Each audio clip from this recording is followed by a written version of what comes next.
Selamat datang di Alur Donghua. Sebelum mendengarkan, jangan lupa subscribe, like, komen, dan share ya, biar Mimin tambah semangat. Selamat mendengarkan.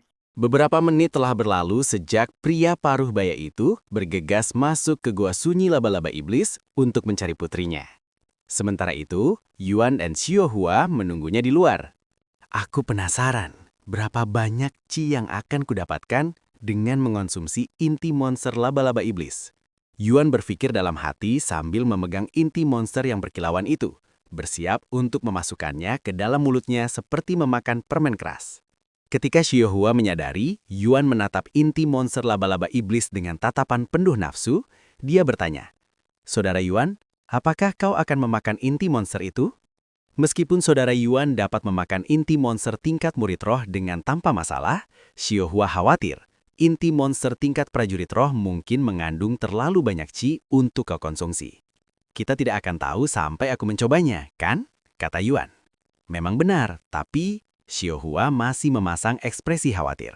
Yuan lalu berkata dengan senyum percaya diri, "Jangan khawatir Xiaohua, aku percaya pada perutku." "Tapi Qi itu menuju ke dantianmu bukan ke perutmu kakak Yuan, bukan makanan." Xiaohua berkata kepadanya dengan wajah tercengang. "Apa bedanya?" Yuan mengangkat alisnya. "Dantian adalah sumber kekuatan setiap kultivator dan tempat penyimpanan Qi. Tanpanya, seseorang tidak dapat mengolah Qi. Dan kerusakan apapun pada dantian sangat sulit disembuhkan. Itulah sebabnya setiap kultivator lebih peduli pada dantian mereka daripada nyawa mereka sendiri, karena mereka lebih memilih mati daripada hidup sebagai cacat." Xiaohua menjelaskan kepadanya pentingnya dantian seseorang. Jika seseorang tidak dapat berkultivasi, mereka dianggap cacat di dunia ini, dan orang-orang lebih memilih mati daripada hidup sebagai penyandang disabilitas. Itu omong kosong. Yuan menatapnya dengan mata lebar penuh ketidakpercayaan, bahkan merasa sedikit marah pada para kultivator. Sebagai seorang penyandang disabilitas, Yuan merasa tersinggung mendengar bahwa para kultivator lebih memilih mati daripada menjadi penyandang disabilitas.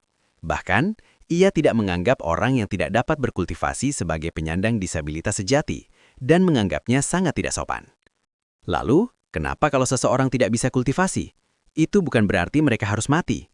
Para kultivator ini benar-benar hidup mewah, mengkhawatirkan hal-hal sepele seperti itu. Yuan menghela nafas panjang. Xiaohua langsung terdiam, meskipun hal itu mungkin tidak penting bagi Yuan yang tumbuh di dunia tanpa kultivasi dan di dunia yang relatif damai. Di dunia kultivasi, kemampuan seseorang untuk berkultivasi atau tidak adalah masalah hidup dan mati. Karena jika seseorang tidak dapat berkultivasi, mereka akan tetap lemah selamanya dan pada akhirnya akan dimangsa oleh orang-orang yang lebih kuat yang dapat berkultivasi. Kakak Yuan mungkin belum memahami pentingnya kultivasi sekarang, tapi begitu dia menjadi lebih kuat dan mengalami lebih banyak hal di dunia kultivasi, dia akan melihat keburukan sebenarnya dari dunia ini. Xiaohua merenung dalam hati. Dan saat Xiaohua sedang berpikir sendiri, Yuan melemparkan inti monster itu ke dalam mulutnya. "Kakak Yuan!" Jantung Xiaohua berdebar kencang setelah melihat ini. Tak berkali-kali dia menyaksikan Yuan memakan inti monster, dia tidak bisa terbiasa dengan pemandangan abnormal seperti itu, dan selalu merasa gugup setelahnya. "Tenang Xiaohua, aku baik-baik saja," kata Yuan kepadanya sambil menikmati rasa manis di mulutnya. Sama seperti inti monster tingkat murid roh, inti monster laba-laba iblis meleleh menjadi zat manis begitu menyentuh lidahnya. Setelah menelan inti monster laba-laba iblis, Yuan dapat merasakan kekuatan luar biasa tumbuh dari dalam tubuhnya, menyebabkan aura dan kultivasinya meroket. Fisik pemurnian surgawi diaktifkan. 153.840.000 Qi telah dimurnikan dari inti monster laba-laba iblis. 38.460.000 per 38.460.000. Kamu telah menyerap cukup Qi untuk mencapai terobosan. Kamu telah mencapai prajurit roh tingkat kedua. Semua statistik bertambah 1.500. 70.692.000 per 70.692.000. Kamu telah menyerap cukup Qi untuk mencapai terobosan. Kamu telah mencapai prajurit roh tingkat ketiga. Semua statistik bertambah 2.000. 153.840.000 per 153.840.000. Kamu telah menyerap cukup Qi untuk mencapai terobosan. Kamu telah mencapai prajurit roh tingkat keempat. Semua statistik bertambah 2.500. 165.568.000 per 307.680.000. Kakak Iwan, kamu? Xiao Hua menatapnya dengan ekspresi ketakutan karena ia belum pernah melihat siapapun meningkatkan kultivasinya hingga 3 tingkat dalam sekejap. Lihat, aku baik-baik saja setelah mengonsumsi inti monster itu, kata Yuan kepadanya kemudian dengan senyum cerah di wajahnya. Apa yang terjadi? Bagaimana kakak Iwan bisa meningkatkan level kultivasi semudah bernafas? Mungkinkah dia reinkarnasi dewa kultivasi? Xiao Hua menangis dalam hati. Namun, Yuan memperoleh lebih dari sekedar qi dari mengonsumsi inti monster laba-laba iblis, karena fisik pemurnian surgawinya tidak terduga aktif kembali. Fisik pemurnian surgawi diaktifkan. Kamu telah memperoleh ketahanan racun lemah setelah mengonsumsi inti monster laba-laba iblis. Ketahanan racun lemah, deskripsi, meningkatkan sedikit ketahanan Anda terhadap racun. Xiao Hua, aku juga mendapatkan sedikit kekebalan terhadap racun setelah mengonsumsi inti monster ini. Tapi ini belum pernah terjadi sebelumnya. Yuan memutuskan untuk bertanya kepadanya, yang masih berusaha pulih dari kejutan sebelumnya. Kakak Yuan, apa yang baru saja kau sampaikan? Tanya Xiao Hua dengan wajah terbingung. Bahwa aku mendapatkan sedikit ketahanan terhadap racun setelah mengonsumsi inti monster, Yuan mengulanginya. Itu tidak mungkin. Xiao Hua segera menggelengkan kepalanya, dan dia melanjutkan berbicara dengan suara terkejut. Xiao Hua belum pernah mendengar ada orang mendapatkan sesuatu selain qi dari mengonsumsi inti monster sebelumnya. Yuan santai mengangkat alisnya dan berkata, ada pepatah yang mengatakan bahwa selalu ada pertama kali untuk segala sesuatu. Namun Xiao Hua tidak yakin, karena ini akan menjadi peristiwa belum pernah terjadi di dunia kultivasi yang telah ada selama jutaan tahun. Namun, ada kisah di surga atas yang menyebutkan seseorang yang memiliki kemampuan serupa. Tapi itu hanyalah legenda dari zaman kuno. Kakak Yuan sungguh tidak terduga. Xiao Hua hampir tidak bisa berdiri tenang saat ini, merasa seolah akal sehatnya tentang dunia kultivasi telah dibalikan oleh keberadaan Yuan yang mendalam. Kamu baik-baik saja, Xiao Hua? Ekspresimu lebih berlebihan dari biasanya. Yuan tiba-tiba berkata kepadanya, sama sekali tidak menyadari betapa luar biasanya keberadaan dirinya sendiri. Xiao Hua baik-baik saja. Dia mengangguk beberapa saat kemudian dan melanjutkan. Tapi, apakah kakak Iwan benar-benar baik-baik saja? Apakah tubuhmu terasa aneh? Lagi pula, kau baru saja melakukan terobosan 3 kali dalam sekejap mata. Saya merasa baik-baik saja, katanya. Bahkan, saya merasa lebih baik dari biasanya. Lalu dia berkata, ngomong-ngomong, Xiao Hua, ingat kristal roh yang kau beli dari rumah lelang? Karena mirip dengan inti monster, mungkin aku juga bisa memakannya. Ketika Xiao Hua mendengar kata-katanya, dia segera menggelengkan kepalanya dengan ekspresi ngeri dan berbicara dengan suara tegas. Sama sekali tidak, kakak Yuan. Kau tidak bisa memakan kristal roh. Kristal itu mengandung energi spiritual yang bahkan menyaingi Grandmaster Roh. Dan itu sama sekali bukan inti monster. Kakak Yuan pasti akan meledak menjadi jutaan keping setelah memakannya. Kalau begitu, kata Yuan dengan ekspresi sedikit kecewa, karena ia penasaran dengan rasa kristal roh tersebut. Beberapa menit kemudian, Xiao Hua tiba-tiba berkata, kakak Yuan, dia akan kembali. Yuan menoleh ke arah gua, dan pria paruh badai itu perlahan berjalan keluar dari gua dengan ekspresi tanpa emosi, seolah-olah dia telah kehilangan semua keinginan untuk terus hidup. Ketika Yuan melihat keputusasaan di mata kosong pria paruh badai itu, dia juga merasakan sedikit sakit di hatinya, karena dia sangat memahami apa yang dirasakan pria paruh badai itu saat ini. Setelah hidup bertahun-tahun sebagai orang cacat yang bahkan tidak bisa meninggalkan tempat tidurnya sendiri tanpa bantuan orang lain, bahkan pria terkuat di dunia pun akan mengalami depresi, apalagi seseorang yang masih muda dan polos seperti Yuan, dan tak terhindarkanlah ia akan berpikir untuk mengakhiri hidupnya sendiri demi meringankan beban adik perempuannya. Pria itu, dia telah kehilangan semangat hidup, gumap Yuan dengan suara rendah. Seandainya saja ada sesuatu yang bisa kita lakukan untuk meringankan kesedihannya. Xiao Hua mengelengkan kepalanya perlahan dan berkata, tidak ada yang bisa kita lakukan untuknya kakak Iwan. Inilah kenyataan pahit bagi mereka yang tidak memiliki kekuatan. Yang lemah akan dimangsa oleh yang kuat. Hanya ada satu cara untuk menghindari situasi seperti ini, yaitu menjadi cukup kuat untuk melindungi hal-hal yang kau cintai. Yuan terdiam, tetapi dia mulai memahami dunia ini dengan lebih baik dan mengapa para kultivator haus akan kekuasaan. Jika seseorang lemah, mereka mungkin mengalami situasi seperti pria paruh badai ini, kehilangan orang-orang yang mereka cintai karena keberadaan yang lebih kuat yang melampaui kemampuan mereka sendiri. Dan di suatu tempat di dalam hati Yuan, keinginan untuk menjadi kuat, keinginan untuk melindungi kehidupan damai yang sedang dijalaninya mulai tumbuh. "Ah, kalian masih di sini." Pria paruh badai itu berhenti di depan Yuan dan Xiaohua. "Aku turut berduka cita atas kehilanganmu. Seandainya aku datang ke tempat ini lebih awal," Yuan menahap Saai. Pria paruh badai itu menggelengkan kepalanya dan berbicara dengan suara rendah. "Tidak, ini sepenuhnya salahku. Seandainya saja aku tidak membawanya ke tempat berbahaya ini untuk memetik rempah-rempah bersamaku. Namun, bagi orang miskin seperti kami, ini satu-satunya cara agar kami bisa terus hidup. Ngomong-ngomong, saya ingin meminta maaf karena telah menipu kalian agar masuk ke gua laba-laba iblis."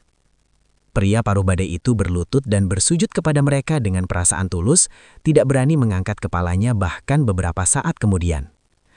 "Kumohon, kau tidak perlu meminta maaf atas sesuatu yang terpaksa kau lakukan. Jika aku berada di posisimu, aku akan melakukan hal yang sama," kata Yuan sambil menarik pria itu dari lantai. "Kalau begitu, izinkan saya berterima kasih karena telah membunuh laba-laba iblis, karena telah membalaskan dendam atas kematian putri saya." Pria paruh badai itu merogoh kantongnya sebelum mengeluarkan tanaman cantik dengan 7 daun berwarna-warni yang menyerupai pelangi. "Itu adalah ramuan 7 warna, Kakak Yuan." Xiaohua langsung mengenali tanaman indah ini dan berbicara dengan suara bergembira sambil menyingsingkan lengan susainya. "Apakah ini berharga?" tanyanya. Tanaman 7 warna adalah obat yang sangat langka yang tidak tumbuh di lokasi tertentu di dunia ini. Kebanyakan orang menjalani hidup mereka tanpa pernah melihatnya. Ini adalah harta karun tak bernilai. "Apakah Anda yakin ingin melepaskan barang berharga seperti ini?" tanya Yuan kepada pria paruh badai itu, merasa ragu untuk menerima harta karun yang tak bernilai.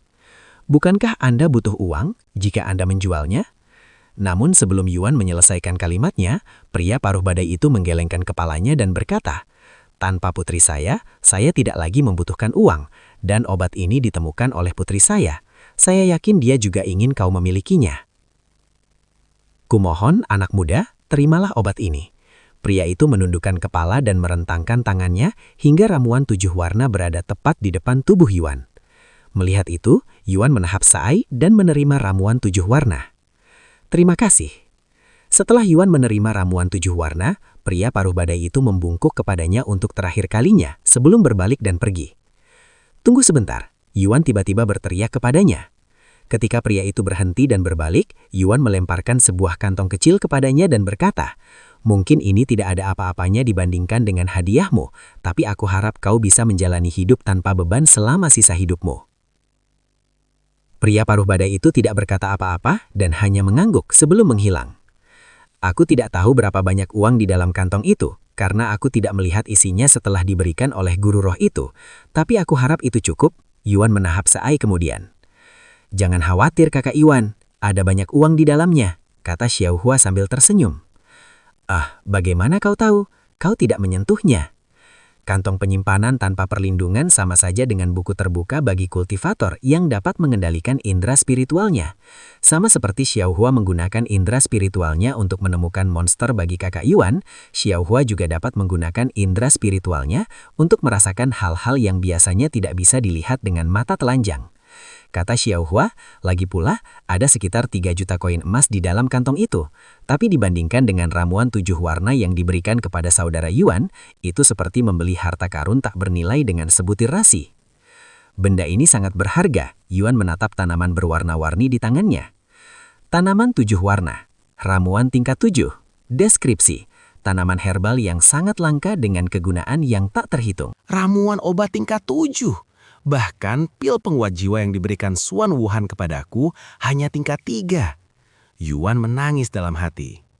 Beberapa saat kemudian, sebuah notifikasi muncul di hadapannya. "Anda telah menyelesaikan misi permohonan pria tak dikenal. Anda telah mendapatkan hadiah berupa 1 X ramuan 7 warna. Ketenaran plus 10. Apostrof Muking telah ditambahkan ke ikatanmu. Tingkat keikatan Muking telah meningkat menjadi kenalan. Selamat, Anda telah memperoleh efek berikut dari level ikatan Muking, yaitu persetujuan Muking. Persetujuan Muking? Apakah Muking pria tadi? Yuan mengangkat alisnya dengan bingung setelah melihat notifikasi tersebut. Persetujuan Muking memberikan Anda akses ke acara-acara tertentu. Efek seperti apa ini? Yuan menjadi semakin bingung setelah melihat deskripsinya. Berbeda dengan rasa terima kasih Mozo yang memberikannya keuntungan ofensif, persetujuan Muking ini tidak memberikan hal semacam itu, kecuali deskripsi yang samar. Kurasa tidak setiap efek datang dengan manfaat seperti rasa terima kasih Mozo, pikir Yuan dalam hati. Xiaoha, sekarang setelah aku mengalahkan monster tingkat prajurit roh, menurutmu apakah aku sudah siap untuk melawan monster lain di level yang sama? Yuan bertanya padanya beberapa waktu kemudian. Tapi monster setingkat prajurit roh biasanya tidak berkeliaran di daerah ini. Laba-laba iblis pasti muncul pada kesempatan khusus. Jika kakak Yuan ingin melawan monster setingkat prajurit roh, kita harus pergi lebih jauh ke selatan menuju hutan bambu ungu. Di sana kita bisa menemukan monster antara prajurit roh tingkat pertama dan ketiga. Seberapa jauh tempat ini? Tanya Yuan. Beberapa ribu mil, jawabnya dengan santai. Beberapa ribu? Mata Yuan membelalak kaget, karena itu sama saja dengan melakukan perjalanan dari satu benua ke benua lain di dunia nyata. Berapa lama waktu yang dibutuhkan untuk sampai ke sana tanpa pesawat atau kendaraan apapun? Dan bagaimana kita akan sampai ke sana? Dia memutuskan untuk bertanya padanya. Tentu saja kita terbang, kecuali jika kakak Yuan ingin berlari ke sana, yang akan memakan waktu beberapa hari. Tunggu sebentar, apa kau baru saja mengatakan terbang? Kau bisa terbang? Yuan menatapnya dengan mata lebar, benar-benar melupakan kemampuannya. Xiaoha mengangguk dan berkata, begitu seorang kultivator mencapai tingkat Grandmaster Roh, mereka dapat memanipulasi energi spiritual di dalam tubuh mereka dan lingkungan sekitar mereka serta melayang di langit. Tentu saja ada individu-individu berbakat di luar sana yang dapat terbang sebelum mencapai tingkat Grandmaster Roh. Tapi karena kakak Yuan belum bisa terbang, Xiaoha akan membawamu dengan pedang terbang. Setelah berkata demikian, Xiaoha mengambil pedang dari kantong penyimpanannya dan melemparkannya ke udara. Orang mungkin mengira gravitasi akan menarik pedang ke arah tanah, tapi pedang itu justru tetap melayang di udara, seolah-olah ada tangan tak terlihat yang memegangnya. Ya Tuhan, Yuan menatap pedang yang melayang itu dengan mata bersinar. Dia sudah ingin mencoba sesuatu seperti ini sejak melihat kultivator itu melayang di langit sambil berdiri di atas pedangnya ketika pertama kali tiba di dunia ini. Namun dia tidak menyangka kesempatan seperti itu akan muncul begitu cepat. Kau yang terbaik Xiaoha, aku mencintaimu. Yuan langsung memeluknya karena saking gembiranya. Oh, pipi lembut Xiaoha sedikit memerah setelah pelukan itu. Namun bagaimana caranya? Apakah aku hanya perlu melompat ke pedang itu? Tanya Yuan padanya setelah itu.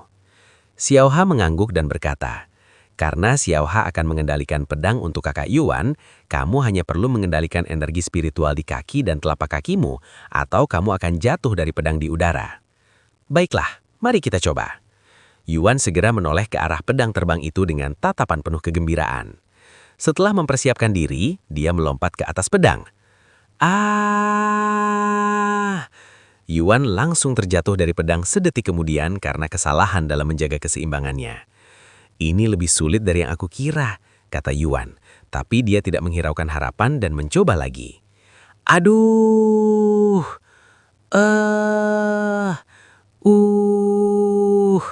Setelah melalui banyak percobaan dan kesalahan yang mengakibatkan wajahnya terbentur tanah, Yuan akhirnya mulai terbiasa mengendalikan energi spiritualnya dan menyeimbangkan diri di atas pedang. Lihat, aku melayang, seru Yuan dengan gembira setelah berdiri di atas pedang terbang tanpa terjatuh selama lebih dari 1 menit. Melihat ini, Xiaoha berkata, Xiaoha akan menggerakkan pedang sekarang. Cobalah untuk tetap berada di atas pedang kakak Yuan. Lakukan pelan-pelan, dia cepat-cepat memperingatkannya. Semenit kemudian, pedang terbang itu mulai bergerak sangat lambat, menempuh jarak 1 meter setiap beberapa detik. Hahaha, aku sedang melakukan... Tapi tepat ketika Yuan bersiap untuk merayakan pencapaiannya, dia kehilangan kendali energi spiritualnya dan jatuh dari pedang lagi. Jangan khawatir kakak Iwan, kamu akan terbiasa, Xiaoha menyemangatinya. Jadi Yuan mulai berlatih menggunakan pedang terbang ini selama sisa hari itu. Setelah berlatih berjam-jam, Yuan akhirnya mampu tetap berdiri di atas pedang, ihkan ketika pedang itu terbang dengan kecepatan 100 mil per jam. Tentu saja, dia masih membutuhkan Xiaoha untuk mengendalikan pedang itu untuk dia. Baiklah Xiaoha, sudah waktunya aku keluar dari game. Kita bisa mulai perjalanan ke hutan bambu ungu setelah aku kembali, kata Yuan padanya di akhir percakapan. Yah, Xiaoha mengangguk sebelum kembali ke kalung itu, dan Yuan keluar dari game tak lama kemudian. Setelah keluar dari akunnya, Yuan sudah bisa mendengar suara langkah pelan mendekati kamarnya, dan dia langsung tahu itu adalah Euro. Begitu pintu kamarnya terbuka, suara lembut Euro menyuap. Aku minta maaf karena tidak bisa merawatmu kemarin, kakak. Tidak usah minta maaf, kamu juga perlu istirahat beberapa hari. Namun, apa kau baik-baik saja? Aku dengar dari pelayan bahwa kamu sedang berbicara dengan ayah dan ibu. Hahaha, tawa rendah keluar dari mulut Euro dan dia berkata, lebih dari berbicara, itu lebih seperti dimarahi. Kamu dimarahi? Itu bukan hal yang biasa. Apa yang kamu lakukan? Yuan terkejut mengetahui bahwa Euro dimarahi karena dia adalah tipe gadis teladan yang selalu hormat dan patuh kepada orang tuanya. Nilai sekolahku sedikit menurun, cukup untuk membuatku dimarahi. Meskipun Yuan tidak bisa melihat ekspresinya, dia bisa mendengar kepahitan dalam suaranya. Begitu ya? Orang tua kita memang sangat ketat soal prestasi, kata Yuan. Terkadang mereka terlalu ketat, desahnya. Lagi pula, jangan bicarakan topik yang menyedihkan seperti itu. Kenapa kamu tidak bercerita tentang pengalamanmu bermain cultivation online sambil aku membantumu membersihkan? Bagaimana pendapatmu tentang game itu sejauh ini? Tanya Euro beberapa saat kemudian.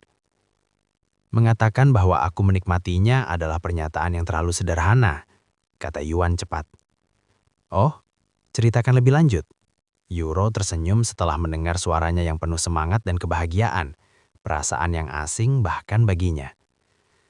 Baru-baru ini, untuk pertama kalinya dalam beberapa tahun, aku bisa makan sesuatu selain sup atau bubur. Yuan mengenang kepada Euro tentang makanan enak yang dia makan di dalam game. Meskipun aku menghabiskan semua uangku untuk itu, aku tidak menyesalinya. Dan izinkan saya memberitahu Anda, makan makanan di dalam game terasa tidak berbeda dengan makan di kehidupan nyata. Anda dapat merasakan setiap rasa dan bumbu dalam makanan. Saya tidak tahu bagaimana mereka melakukannya, tetapi teknologi semacam ini sungguh luar biasa. Hanya itu yang kau lakukan di dalam game, makan. Euro terkekeh mendengarnya. Bagaimana dengan kultivasimu? Bukankah itu fokus utama game ini? Seberapa jauh kemajuanmu? Saya tidak tahu bagaimana perbandingan saya dengan yang lain, tetapi saya rasa saya berkembang dengan kecepatan yang stabil. Mendengar kata-katanya, Euro berkata, sebagian besar pemain top di dunia baru mencapai alam murid roh tingkat 9. Tingkat berapa kau kakak? Apa? Mereka baru mencapai level 9. Kenapa mereka begitu lambat? Apakah ini berarti aku pemain top? Yuan merenung dalam hati. Aku berada di level keempat, kata Yuan beberapa saat kemudian. Sengaja tidak menyebutkan alam prajurit roh agar bisa mengejutkannya nanti. Baru sampai level 4? Seberapa malasnya kau selama ini, kakak? Dengan kecepatan ini, aku akan menyusulmu meskipun aku terlambat seminggu. Apakah kultivasi seseorang benar-benar penting? Bukankah kamu tidak bisa bermain tanpa berkultivasi? Kata Yuan padanya, tidak mengerti mengapa semua orang berusaha keras untuk meningkatkan kultivasinya. Dan saya merasa bahwa berkultivasi biasanya memakan terlalu banyak waktu dan terlalu membosankan karena Anda hanya duduk di sana dan bernafas. Meskipun benar bahwa Anda tidak perlu berlatih untuk bermain game ini, Anda akan diintimidasi oleh pemain lain dan bahkan NPC jika Anda tidak kuat dalam game. Pepatah hanya yang kuat yang bertahan sangat berakar dalam dunia game ini dan hampir seperti alam itu sendiri di sana. Jadi jika Anda tidak cukup kuat, Anda tidak akan bisa bertahan hidup, apalagi menikmati permainannya. Bahkan ada banyak pemain yang membunuh pemain lain untuk mengambil barang-barang mereka, dan pembunuhan antar pemain semakin populer dari hari ke hari, kata Euro kepadanya. Pembunuhan pemain. Menyebalkan sekali. Yuan menggelengkan kepalanya dalam hati. Sekarang dia tidak hanya harus berdilang dengan NPC psikopatik yang akan membunuhnya jika dia sedikit saja mengganggunya, tetapi juga pemain lain. Mengapa semua orang tidak bisa menikmati permainan ini dengan damai? Mengapa mereka harus mengotori dunia yang begitu indah dengan darah dan mayat?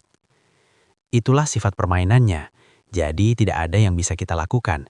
Bahkan jika kamu mencoba tidak mengganggu orang lain, pemain lain tetap akan mengganggumu. Dan jika bukan pemain, itu akan jadi NPC. Itulah kenapa kamu harus berlatih serius jika ingin menikmati permainan ini. Aku tidak ingin melihat siapapun menindasmu. Mendengar suara Yuro yang penuh kekhawatiran, Yuan berbicara sambil tersenyum. Jangan khawatir, Yuro. Aku tidak akan membiarkan siapapun menindasmu, dan aku juga tidak akan membiarkan siapapun menindasmu dalam game.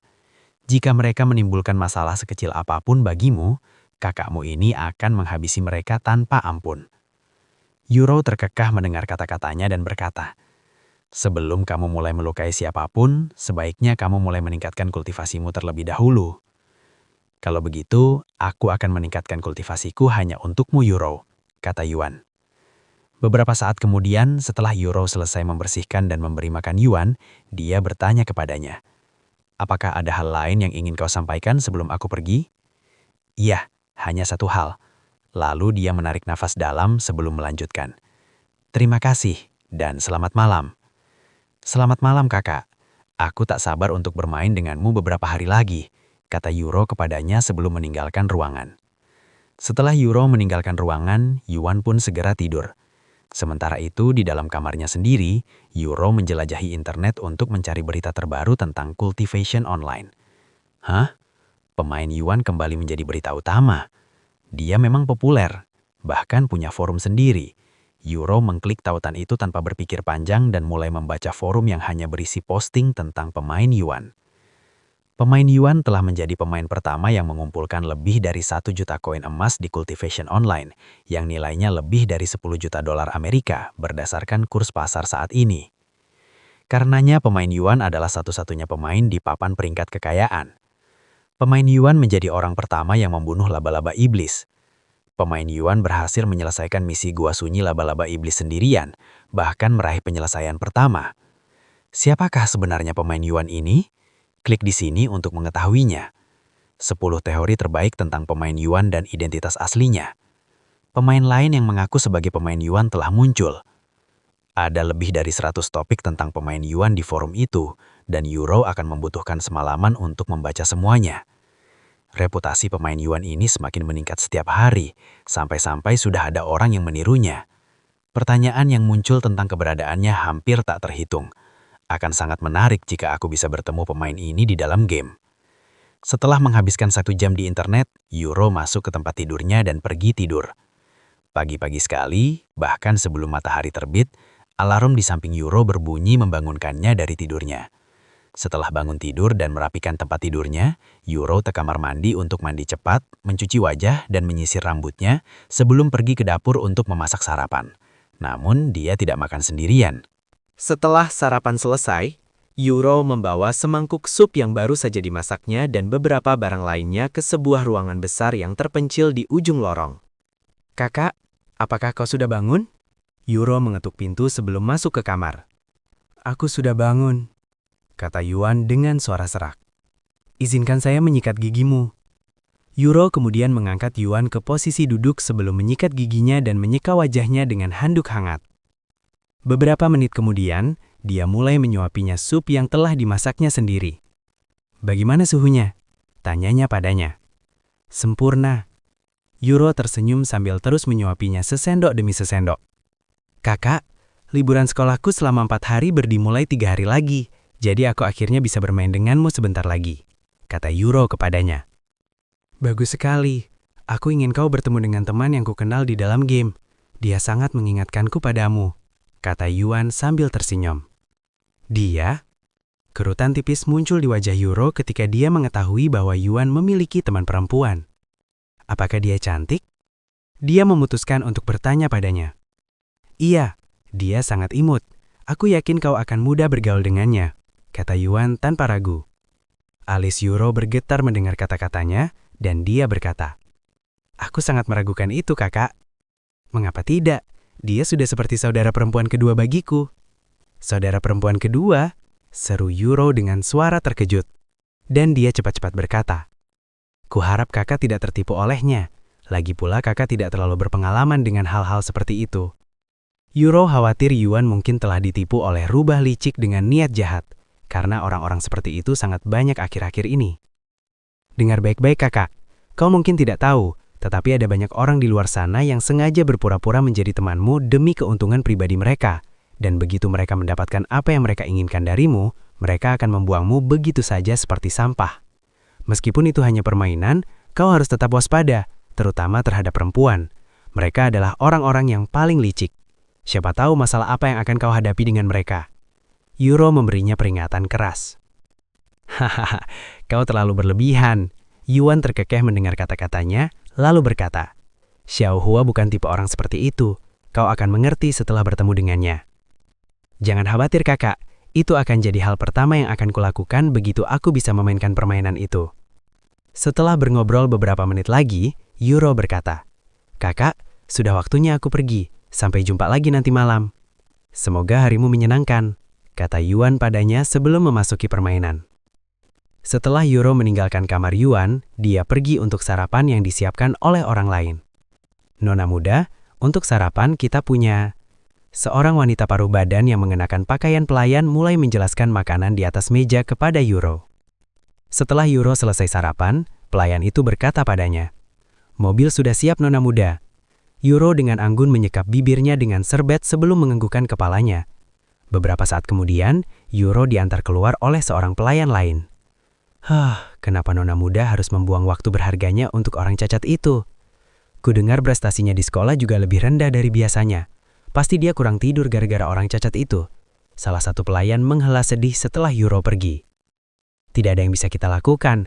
Nona muda bersikeras merawatnya sendiri bahkan melarang kita masuk ke kamarnya tanpa izinnya," kata pelayan lainnya. "Mengapa dia begitu peduli padanya? Aku ragu dia mampu melakukan apapun untuknya dengan tubuh yang tidak berguna itu. Aku hanya mendengarnya dari pelayan yang lebih tua. Baru-baru tuan muda dulunya memiliki tubuh yang sehat. Apakah benar-benar penting apa yang terjadi di masa lalu? Faktanya adalah dia sekarang cacat dan akan terus menjadi cacat di masa depan. Aku benar-benar tidak mengerti pikiran nona muda itu. Dia bisa dengan mudah mengumpulkan banyak pria dengan status dan kecantikannya, namun lebih memilih menghabiskan waktunya dengan seorang pria cacat yang terbaring di tempat tidur dan bisa meninggal kapan saja. Sebaiknya kau menjaga ucapanmu. Jika nona muda mendengar kata-kata seperti itu, kehilangan pekerjaanmu akan menjadi masalah terkecilmu." Sementara para pelayan di rumah itu membicarakan Yuan di belakangnya, Yuan menikmati hidupnya dengan melayang di antara awan di langit menggunakan pedang terbang. "Wuhu! Ini perasaan terbaik yang pernah ada!" teriak Yuan gembira saat ia terbang melintasi gunung dan sungai, merasa sebebas burung. "Hati-hati Kakak Yuan, kau akan jatuh jika kehilangan kendali atas energi spiritualmu," peringat Xiang Gua dari belakang. Dan tidak seperti Yuan yang membutuhkan bantuan pedang terbang untuk terbang, dia terbang di udara hanya dengan energi spiritualnya saja. "Aku tidak mengerti mengapa ada orang yang mau berjalan kaki jika mereka bisa menaiki benda-benda ini. Jika aku bisa terbang, aku akan terbang kemana-mana, bahkan di jalanan." Terbang akan melelahkan jika dilakukan terlalu lama, dan itu menghabiskan terlalu banyak energi spiritual. Karena tidak banyak orang yang mencapai tingkat Grandmaster di tempat ini, kita hampir tidak akan bertemu dengan kultivator yang bisa terbang, jelas Xiao Hua kepadanya. "Begitu ya? Ngomong-ngomong, berapa lama lagi kita akan sampai tujuan?" tanyanya padanya. "Kita akan tiba dalam beberapa jam lagi, tapi kita juga akan beristirahat sebentar di antara waktu-waktu, karena saudara Yuan tidak bisa terus-menerus di atas bedang." Terdengar baik, Yuan mengangguk.